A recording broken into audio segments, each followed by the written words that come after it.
This is chapter 6, chapter on hydrogen. This is the first part. Okay. Chapter is on hydrogen. Now, when I told you about the periodic table, I showed you in the first period, hydrogen with atomic number 1 was placed under group 1A.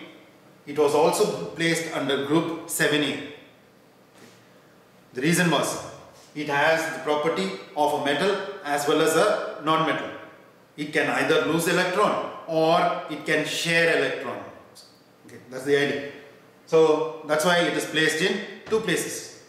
Now, the first thing that you are going to see here is about how to prepare hydrogen. Okay. The general methods of preparation of hydrogen, and you are also going to find which method will be feasible in the laboratory conditions. Okay.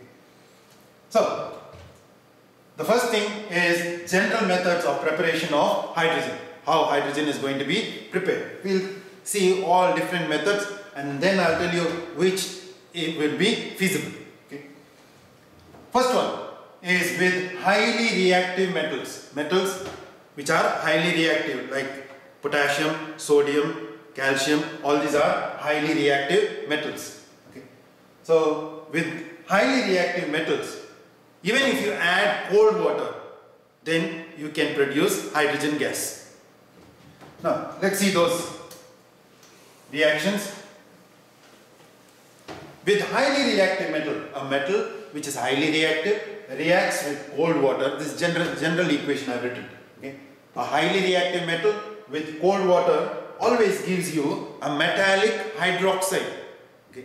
Metallic hydroxide, whichever metal you use, that metal hydroxide is OH. Okay. And you will also get hydrogen gas. Okay.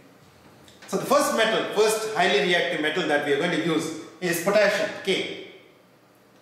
The reaction is K plus H2O, that's cold water, gives you KOH, potassium hydroxide.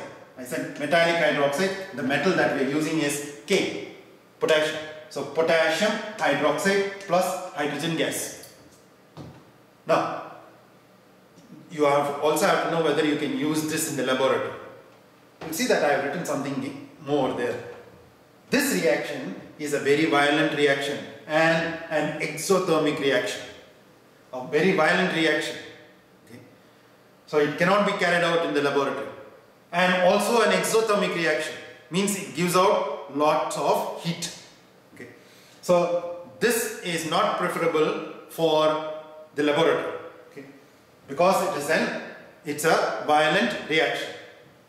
So the second highly reactive metal that I am considering is sodium.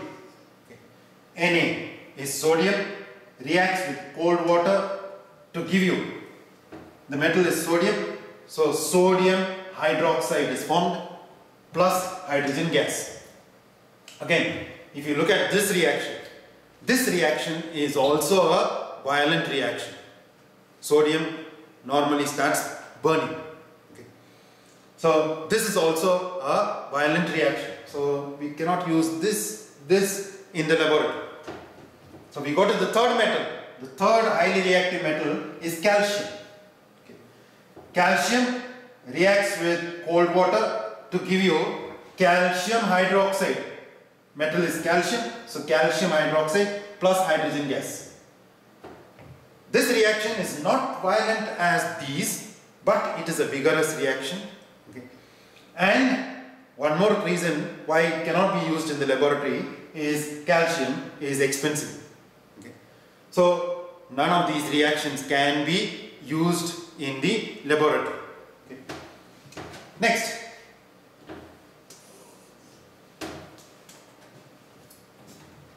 you saw reaction of highly reactive metals to give you hydrogen gas. None of them worked.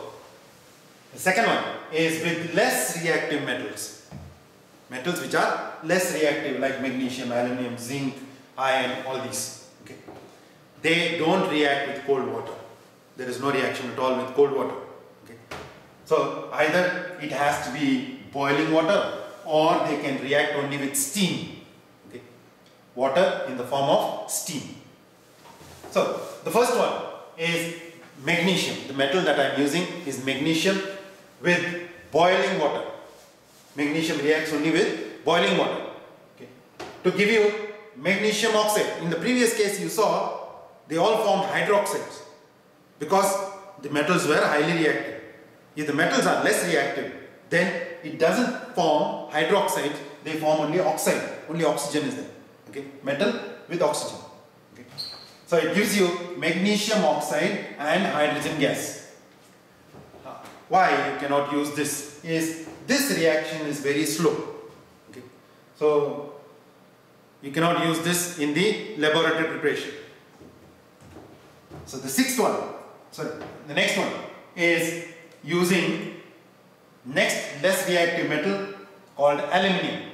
Aluminium reacts only in the form of steam. Okay, with not water, not boiling water, only with steam.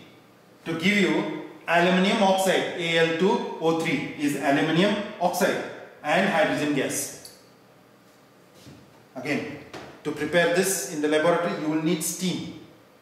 Steam under pressure, okay, which is not so easy. Okay. So, one more reason why this reaction cannot be used. So the next reaction, the next two also you will see steam is required, that is why.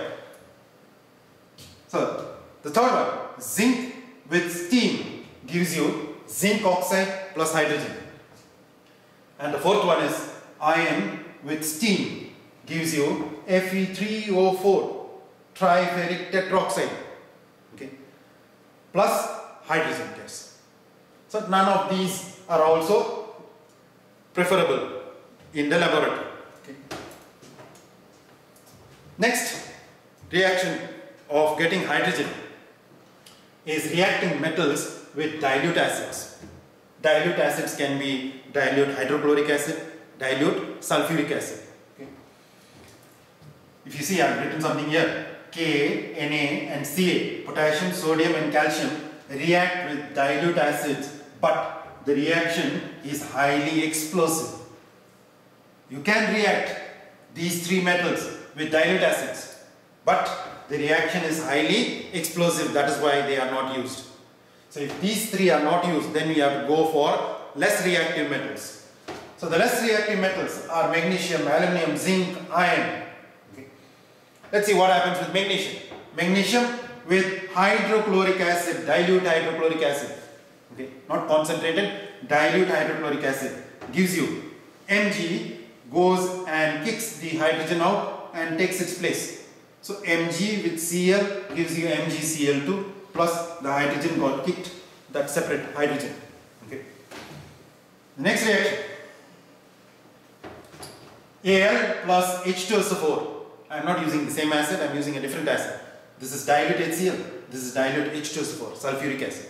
Okay. Al goes and kicks the hydrogen out and takes its place. So Al and SO4 combine together, Al2SO4 thrice, plus this got kicked, that's separate, 3H2. Okay. That's the second reaction. Third one, zinc plus H2SO4, that's also dilute, gives you, again, this goes and pushes this out, Zn combines with SO4, Zn SO4 plus this was separate, that's hydrogen. And the last one, Fe, fourth less reactive metal, Fe combines with HCl dilute to give Fe, goes and pushes this out, Fe takes a place with Cl, that's FeCl2 plus H2 was separate. Okay. Now, these reactions can be used in the laboratory because they are not explosive, so or vigorous, nothing. So one of these reactions can be used, that is less reactive metals with dilute acids.